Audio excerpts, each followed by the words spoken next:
আসসালামু আলাইকুম। এটেন বাংলা সংবাদে সবাইকে স্বাগত জানাচ্ছি অনামিকা হাসান পুনম।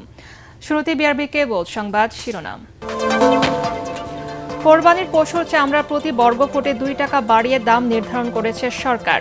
ন্যায্য মূল্য না পেলে রপ্তানির অনুমতি দেয়া হবে বাণিজ্য মন্ত্রী। পদ্মা ব্যারেজ প্রকল্পের প্রস্তাবিত ব্যয় ৩৫,০০০ কোটি টাকা। একনেকে চূড়ান্ত অনুমোদন। প্রথম পর্যায়ে দক্ষিণাঞ্চলে লবণাক্ততা নিয়ন্ত্রণের উদ্যোগ। হামের টিকা দিতে কোনো গাফিলতি নেই দাবি স্বাস্থ্যমন্ত্রী।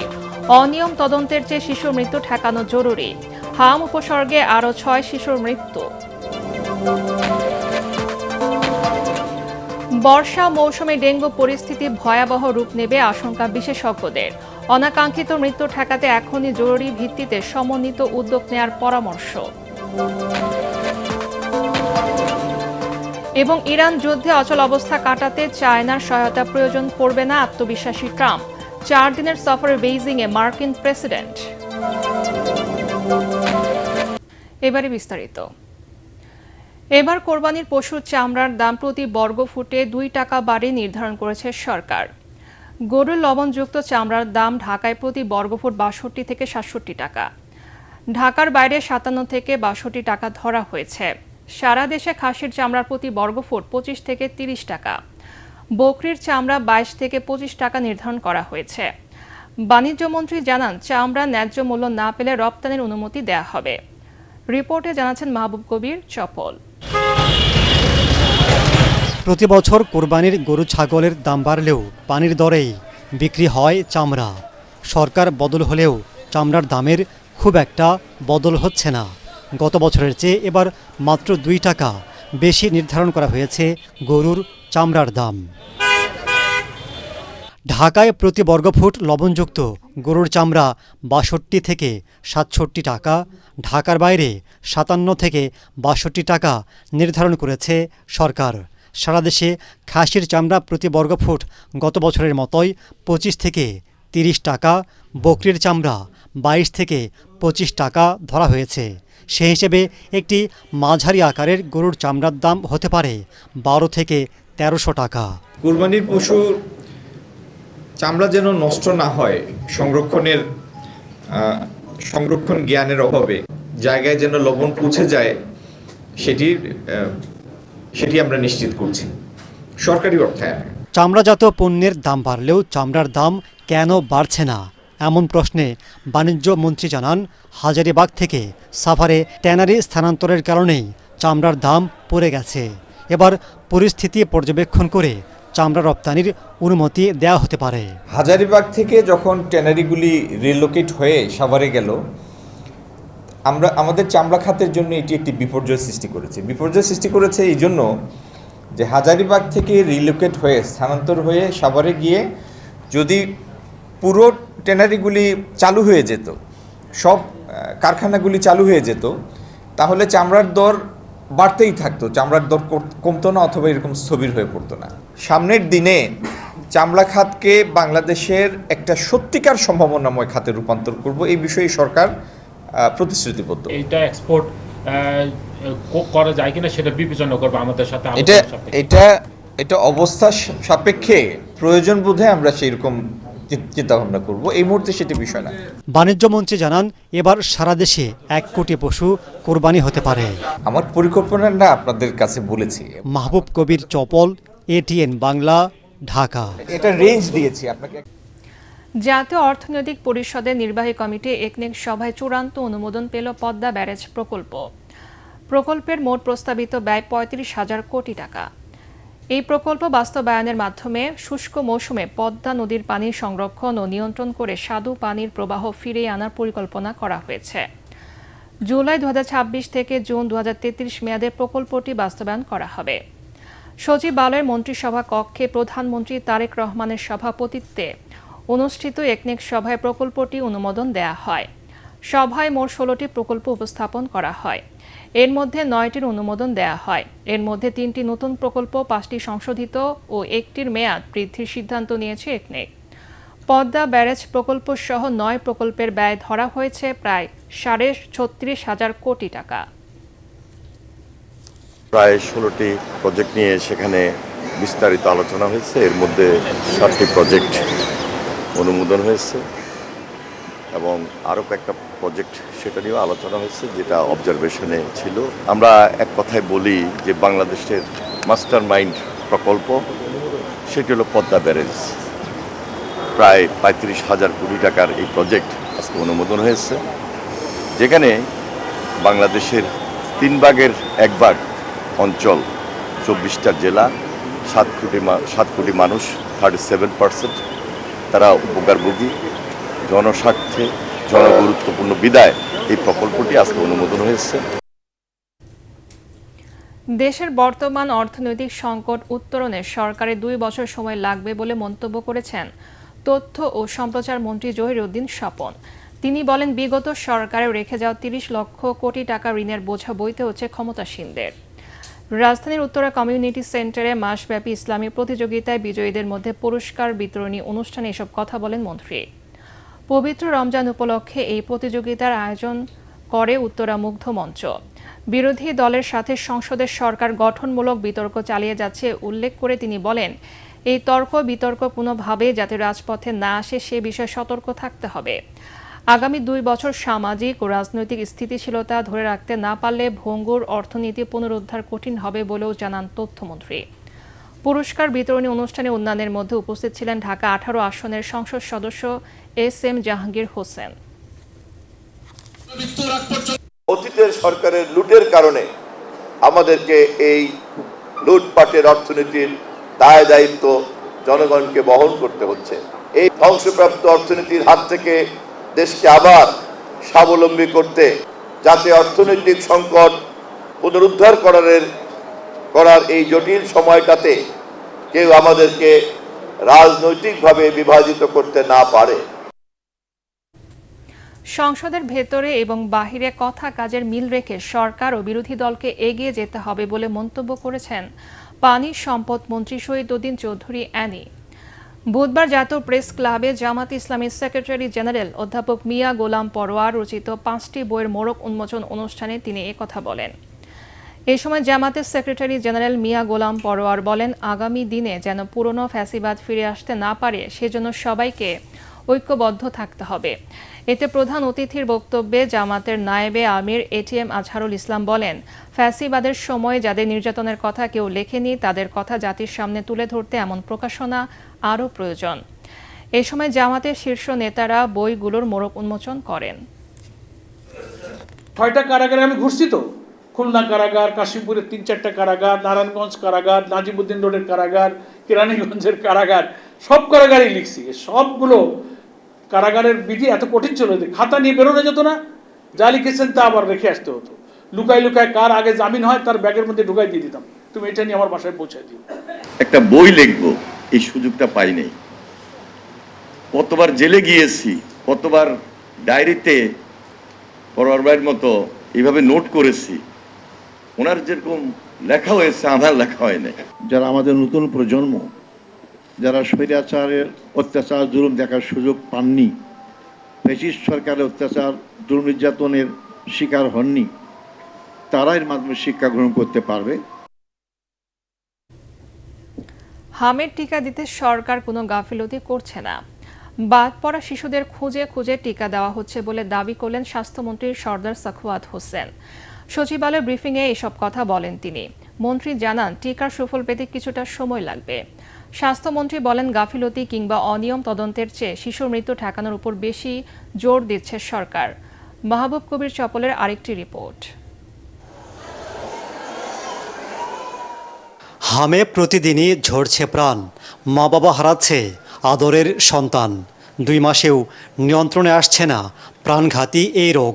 সরকার বলছে এখন পর্যন্ত 98% শিশুকে হামের টিকা দেওয়া হয়েছে, কিন্তু অ্যান্টিবডি তৈরি না হওয়ায় সুফল পাওয়া যাচ্ছে না। অপেক্ষা করতে হবে আরও কিছুদিন। আমরা খুঁজে খুঁজে টিকা দেবো এবং অলরেডি যেখানে 100% টার্গেট আমাদের হয়েছে, ওয়ার্ল্ড হেলথ অর্গানাইজেশনও স্বীকার করেছে যে আমাদের টার্গেট ফিল আপ হয়েছে। এখন আমরা we are looking for the babies unvaccinated. একটা বাচ্চা মিজেলস টিকা থেকে বাইরে না পড়ে। আপনারা জানেন একটা টিকা দেওয়ার পরে 3 to 4 উইকস টাইম লাগে অ্যান্টিবডি ক্রিয়েট হতে। সেই অ্যান্টিবডিটা ক্রিয়েট হওয়া পর্যন্ত আমাদের অপেক্ষা করতে হবে। মন্ত্রী দাবি করেন, টিকা দেওয়ার গাফিলতি কিংবা সরবরাহে কোনো সংকট নেই। আগে যারা অবহেলা করেছে তাদের বিষয়ে সরকারের উচ্চ পর্যায় থেকে তদন্তের সিদ্ধান্ত হয়েছে। তবে মন্ত্রণালয় আক্রান্ত শিশুদের চিকিৎসা নিশ্চিত করাকেই বেশি গুরুত্ব দিচ্ছে। আমরা এখন ব্যস্ত to prevent, to face the problem, to give the treatment vaccine to the people. আমি personally I am not thinking about the previous activities who did the wrong. সেটা খোঁজার আগে আমার মানুষকে, আমার বাচ্চাদেরকে, আমার মায়ের বুকটা ভরা রাখতে হবে, ওইটা আমি চেষ্টা করতেছি। তদন্ত করবো না কথাটা আমি বলি নাই, let us face first the ক্রাইসিসটা শেষ করি, এরপর এটা তো কেন্দ্রীয় সিদ্ধান্ত গভর্নমেন্টের, ইনশাল্লাহ আমরা ওই দিকে নজর দিব করার জন্য। হামের মতো ডেঙ্গু যাতে মহামারী আকার ধারণ না করে সে বিষয়ে সরকারের প্রস্তুতি রয়েছে বলেও জানান স্বাস্থ্যমন্ত্রী। আমরা মোবাইল হসপিটালও করে রেখেছি, যদি রোগীর চাপ বেশি হয়ে যায় যাতে একটা রোগী আমাদের বাইরে না থাকতে হয়। আমরা টেন্টিং করে আরও মাঠ রেডি করেছি, বিছনা রেডি করেছি, আমরা তাদেরকে অ্যাকোমোডেট করব। স্বাস্থ্যমন্ত্রী জানান, আগামী মাসে ভিটামিন এ ক্যাম্পেইন শুরু হবে। এদিন Sinovac foundation 3,80,000 dose polio vaccine অনুদান হিসেবে দেয় স্বাস্থ্যমন্ত্রীকে। আমার একটা মিটিং একদিকে বোন, thank you. Mahbub Kabir, Chapal, ATN Bangla, Dhaka.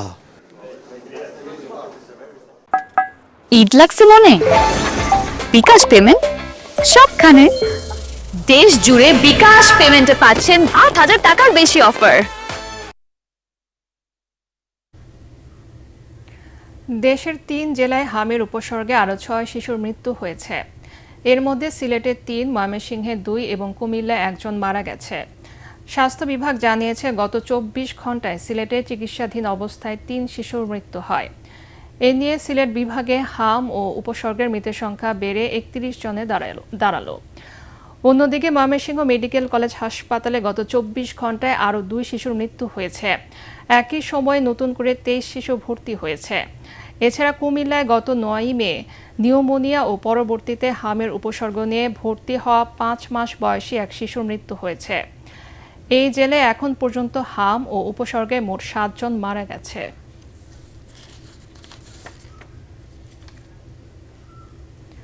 হামের টিকা দেওয়ার জন্য 1,80,00,000 টার্গেট ছিল। তাদের প্রায় 100% শিশুকে টিকা দেওয়া হয়েছে বলে জানিয়েছেন স্বাস্থ্য অধিদপ্তরের মহাপরিচালক ডাক্তার প্রভাত চন্দ্র বিশ্বাস। প্রথম পর্যায়ে যে 30টি উপজেলা ও 13 পৌরসভার টিকা দেওয়া হয়েছিল সেখানে হামের সংক্রমণ কমছে বলেও দাবি করেন তিনি। এ সময় প্রধানমন্ত্রীর স্বাস্থ্য বিষয়ক বিশেষ সহকারী SM জিয়াউর হায়দার বলেন, প্রাইমারি হেলথ কেয়ারকে ঢেলে সাজাতে কাজ করছে সরকার। আগামী বাজেটে স্বাস্থ্য খাতে অন্তত পক্ষে জিডিপির 1% বরাদ্দ দেয়া হবে বলে জানান তিনি বলেন, 2020-2021 সালে তৎকালীন সরকার হামের ক্যাম্পেইনে টিকা প্রাপ্তদের সঠিক পরিসংখ্যান দেয়নি।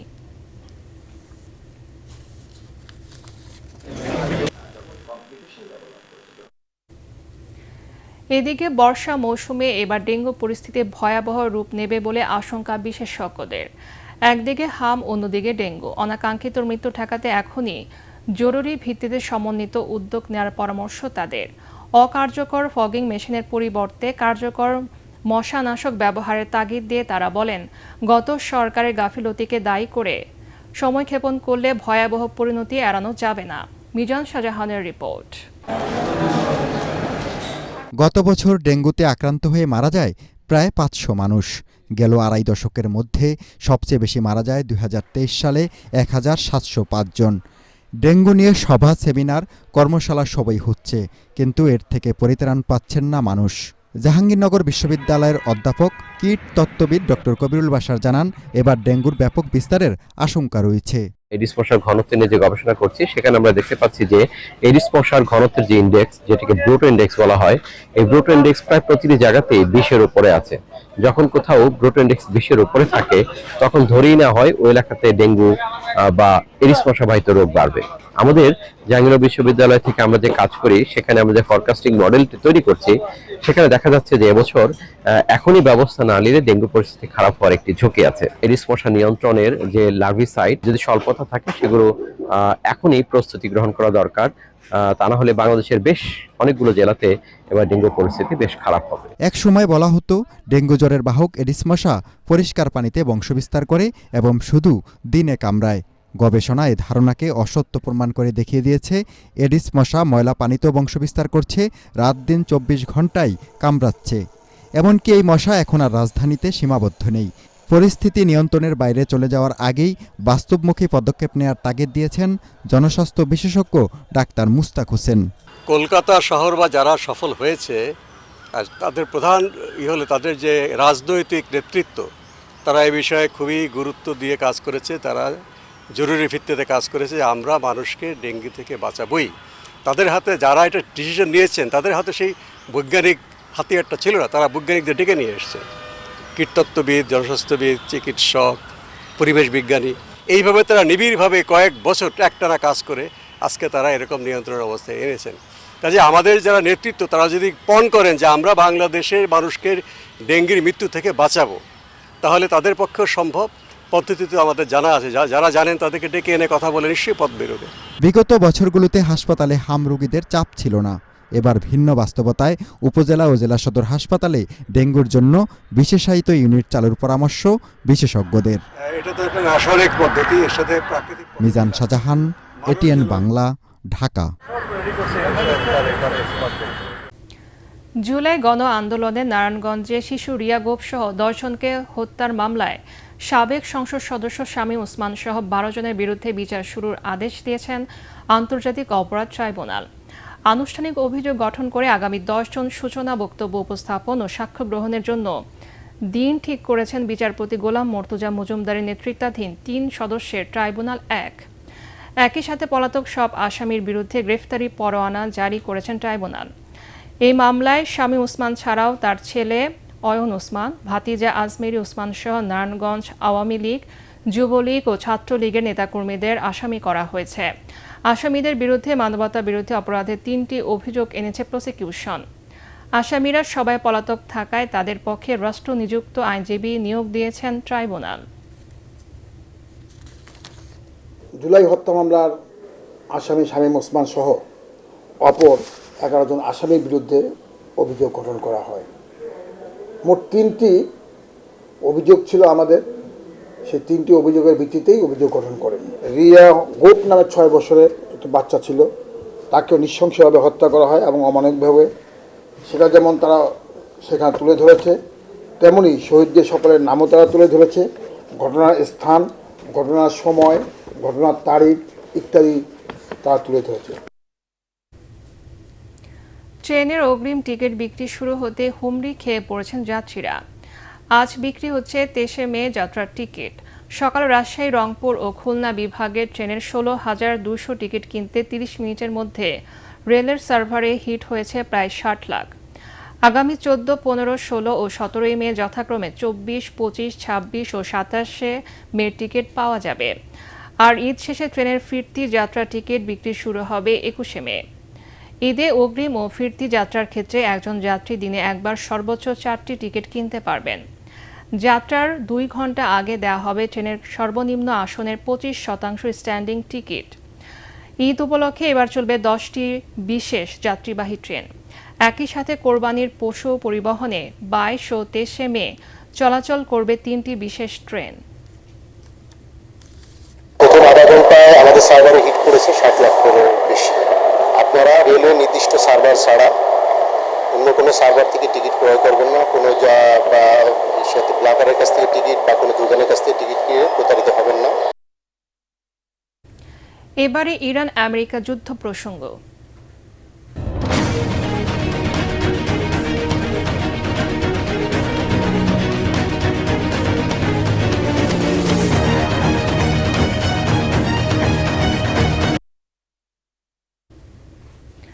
দুই দিনের রাষ্ট্রীয় সফরে চীনে পৌঁছেছেন মার্কিন প্রেসিডেন্ট ডোনাল্ড ট্রাম্প।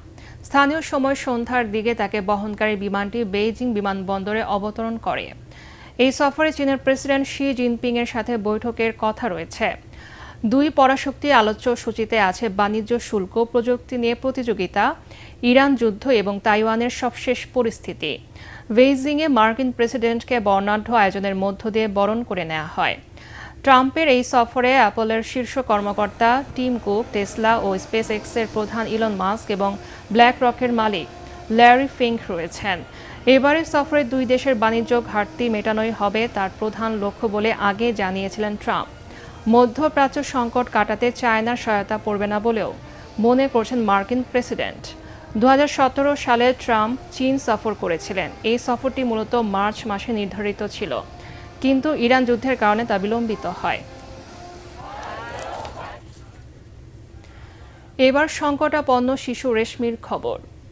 মায়ের জন্য পান কিনতে গিয়েছিল 4র্থ শ্রেণীর শিশু রেশমি, কিন্তু চট্টগ্রামের বায়োজিৎ রফাবাদের বিহারি কলোনির গলিতে বের হলে সন্ত্রাসীদের গুলিতে গুরুতর আহত হয় সে। সংকটাপন্ন অবস্থায় হাসপাতালের আইসিইউতে এখন লাইফ সাপোর্টে এই শিক্ষার্থী। চিকিৎসকরা বলছেন তার মস্তিষ্ক কাজ করছে না। অলৌকিক কিছু না ঘটলে ফেরার সম্ভাবনা অনেকটাই ক্ষীণ। চট্টগ্রাম থেকে বিস্তারিত জানাচ্ছেন ইরফানুল হক। হাসপাতালের বারান্দায় এখন স্বজনদের আর কোনো প্রার্থনা নেই, আছে শুধু এক বুক হাহাকার আর আক্ষেপ। চট্টগ্রাম মেডিকেল কলেজ হাসপাতালের আইসিইউতে লাইফ সাপোর্টে ছোট্ট শিশু রেশমি। চিকিৎসা বিজ্ঞানের সব যুক্তি হার মেনে যেখানে অলৌকিকত্বের অপেক্ষায় চিকিৎসকরা। চট্টগ্রামের বায়েজিৎ রৌফাবাদের বিহারি কলোনি।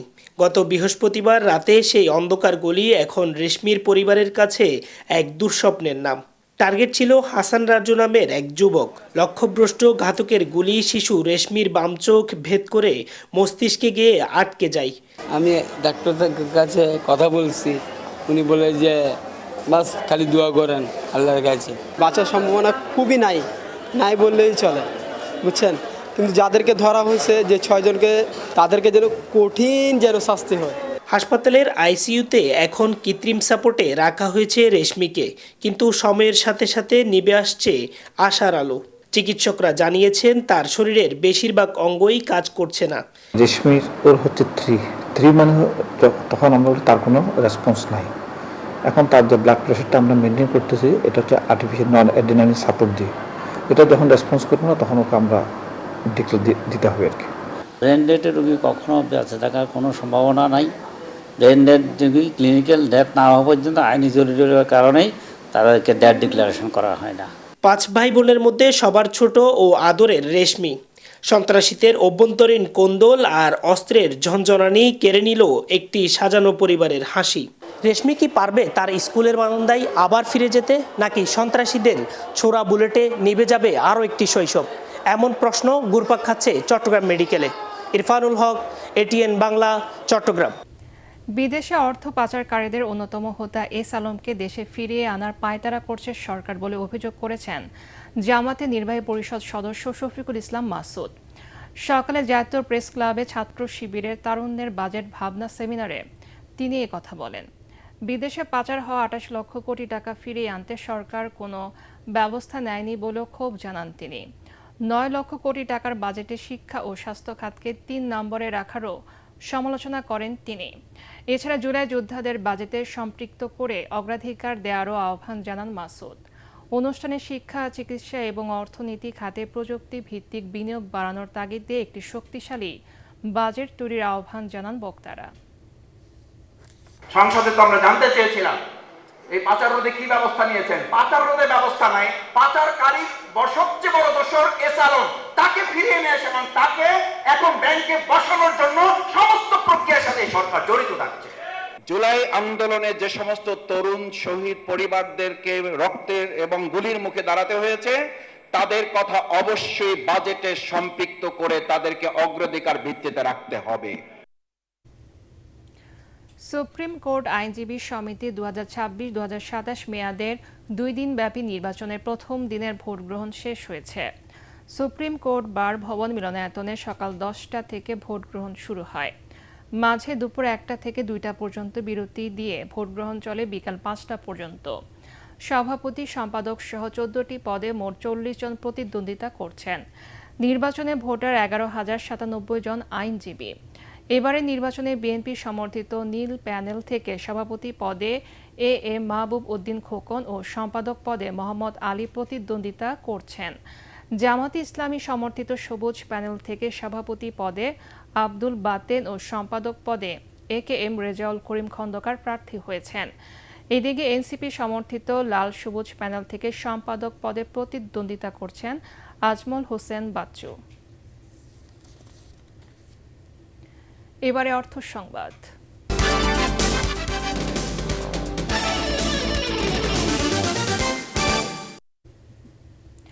সরকার, উদ্যোক্তা ও সংশ্লিষ্ট সকলের সম্মিলিত প্রচেষ্টায় প্রাণী সম্পদ খাত দেশের অর্থনীতিতে আরও বড় অবদান রাখবে এবং সমৃদ্ধ বাংলাদেশ গঠনে গুরুত্বপূর্ণ ভূমিকা পালন করবে। রাজধানী কৃষি গবেষণা কাউন্সিল অডিটোরিয়ামে অনুষ্ঠিত লাইভস্টক সার্ভিস ট্রান্সফরমেশন LST প্রকল্পের সম্ভাব্যতা সমীক্ষা বিষয়ে তিনি কথা বলেন। বর্তমানে তারেক রহমান এই খাতকে আরও এগিয়ে নিতে আন্তরিকভাবে কাজ করছেন বলে তিনি এই মন্তব্য করেন। এ সময় মন্ত্রণালয় এবং অধিদপ্তরের ঊর্ধ্বতন কর্মকর্তাবৃন্দ উপস্থিত ছিলেন।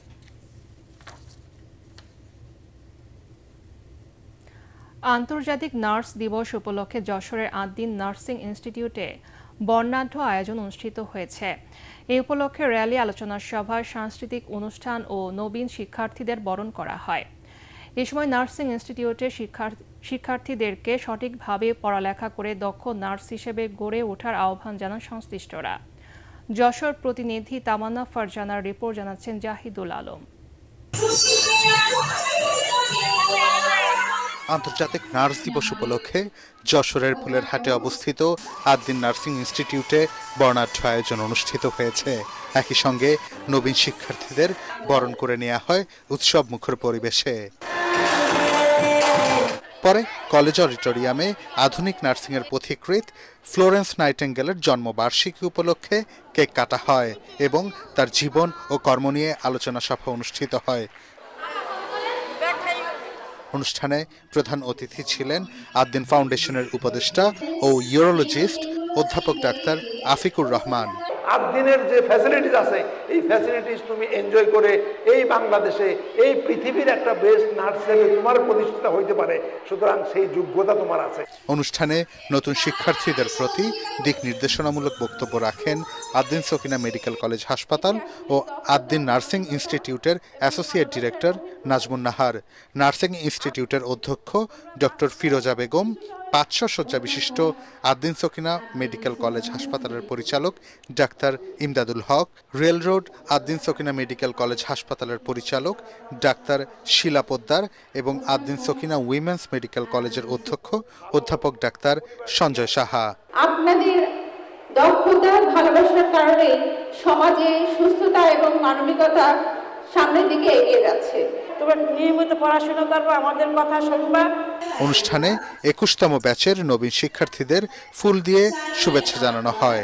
পাশাপাশি কর্মক্ষেত্রে বিশেষ অবদানের জন্য 10 জন সিনিয়র স্টাফ নার্সকে সনদ দেয়া হয়। এখানকার সিস্টেম খুবই ভালো এবং টিচাররাও খুবই ভালো। পাশেই মেডিকেল কলেজ আছে, এখানে প্র্যাকটিসের জন্য খুব সুবিধা হয় আমাদের। এখানে সুশৃঙ্খল ল্যাব আছে, যার কারণে আমরা অত্যন্ত সুন্দরভাবে আমাদের পাঠ্য বিষয়গুলোকে চর্চা করতে পারি হাতে কলমে। আয়োজকরা জানান, নার্সিং পেশাকে আরো মানবিক, দক্ষ ও প্রযুক্তি নির্ভর করে গড়ে তোলার প্রত্যয় থেকেই এই আয়োজন। Bureau report, ATN Bangla. আন্তর্জাতিক সংবাদ।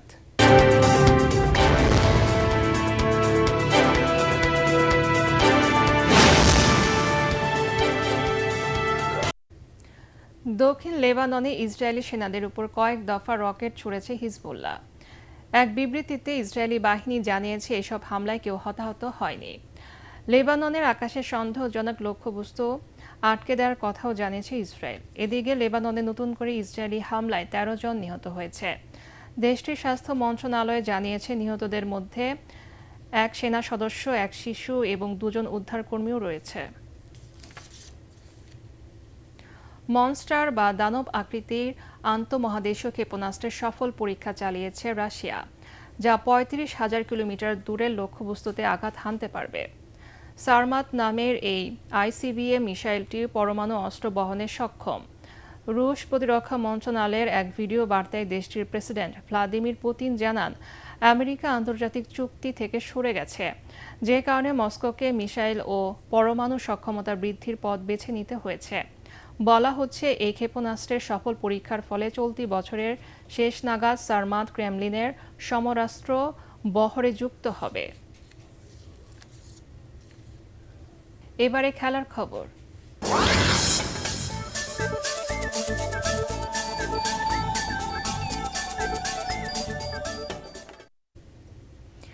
মিরপুর টেস্টে পাকিস্তানকে 104 রানে হারানোর পর আইসিসি টেস্ট র্যাঙ্কিংয়ে উল্লেখযোগ্য উন্নতি হয়েছে বাংলাদেশের একাধিক ক্রিকেটারের। অধিনায়ক নাজমুল হোসেন শান্ত প্রথম ইনিংসে 101 এবং দ্বিতীয় ইনিংসে 87 রান করার সুবাদে ম্যাচ সেরার পুরস্কার জেতেন। পাশাপাশি টেস্ট ব্যাটিং র্যাঙ্কিংয়ে 16 ধাপ এগিয়ে বাবর আজমের সঙ্গে যৌথভাবে 23তম স্থানে উঠে এসেছেন। অভিজ্ঞ মুশফিকুর রহিম 2 ধাপ এগিয়ে 26তম স্থানে এবং মুমিনুল হক 12 ধাপ এগিয়ে যৌথভাবে 35তম স্থানে আছেন। বোলিংয়ে স্পিনার তাইজুল ইসলাম ম্যাচে 4 উইকেট নিয়ে 3 ধাপ এগিয়ে 13তম স্থানে উঠেছেন। নাহিদ রানা 5 ধাপ এগিয়ে 64তম স্থানে অবস্থান করছেন। এছাড়া তাসকিন আহমেদ 4 উইকেট নিয়ে 48তম স্থানে উঠে এসেছেন। মিরপুরে জয় আইসিসি বিশ্ব টেস্ট চ্যাম্পিয়নশিপের পয়েন্ট টেবিলে 6ষ্ঠ স্থানে উন্নতি হয়েছে বাংলাদেশ। সিনিয়র আইনজীবী আহসানুল করিমকে প্রধান করে বিসিবি পরিচালক পর্ষদ নির্বাচনের জন্য 3 সদস্যের কমিশন গঠন করেছে অ্যাডহক কমিটি। নির্বাচন কমিশনের অন্য 2 সদস্য হলেন গাজীপুরের পুলিশ কমিশনার ইসরায়েল হাওলাদার এবং জাতীয় ক্রীড়া পরিষদের পরিকল্পনা ও উন্নয়ন পরিচালক ABM এহসানুল মামুন। প্রযোজ্য নিয়ম ও প্রবিধান অনুযায়ী বিসিবি পরিচালক নির্বাচন সংক্রান্ত সকল প্রয়োজনীয় কার্যক্রম তত্ত্বাবধান ও পরিচালনা করবে এই কমিশন। শেষ করার আগে বিআরবি কেবল সংবাদ শিরোনাম আরেকবার। কোরবানির পশুর চামড়ার প্রতি বর্গফুটে 2 টাকা বাড়িয়ে দাম চূড়ান্ত করেছে সরকার। ন্যায্য মূল্য না পেলে রপ্তানির অনুমতি দেওয়া হবে বাণিজ্যমন্ত্রী। পদ্মা ব্যারেজ প্রকল্পের প্রস্তাবিত ব্যয় 35,000 কোটি টাকা। একনেকে চূড়ান্ত অনুমোদন। প্রথম পর্যায়ে দক্ষিণাঞ্চলের লবণাক্ততা নিয়ন্ত্রণের উদ্যোগ। হাম উপসর্গে আরও 6 শিশুর মৃত্যু। টিকা দিতে কোনো গাফিলতি নেই দাবি স্বাস্থ্যমন্ত্রীর। অনিয়ম তদন্তের চেয়ে শিশুর মৃত্যু ঠেকানো জরুরি।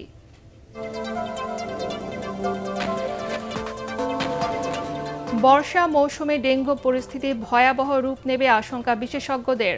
অনাকাঙ্ক্ষিত মৃত্যু ঠেকাতে এখনই জরুরি ভিত্তিতে সমন্বিত উদ্যোগ নেওয়ার পরামর্শ। এবং ইরান যুদ্ধে অচল অবস্থা কাটাতে চায়নার সহায়তা প্রয়োজন পড়বে না আত্মবিশ্বাসী ট্রাম্প। 2 দিনের সফরে বেইজিংয়ে মার্কিন প্রেসিডেন্ট। পরবর্তী সংবাদ দেখার আমন্ত্রণ জানিয়ে এখনকার মতো শেষ করছি। ATN বাংলার সংবাদ ইউটিউবে দেখতে ব্রাউজ করুন YouTube/ATN বাংলা নিউজ। ধন্যবাদ সবাইকে।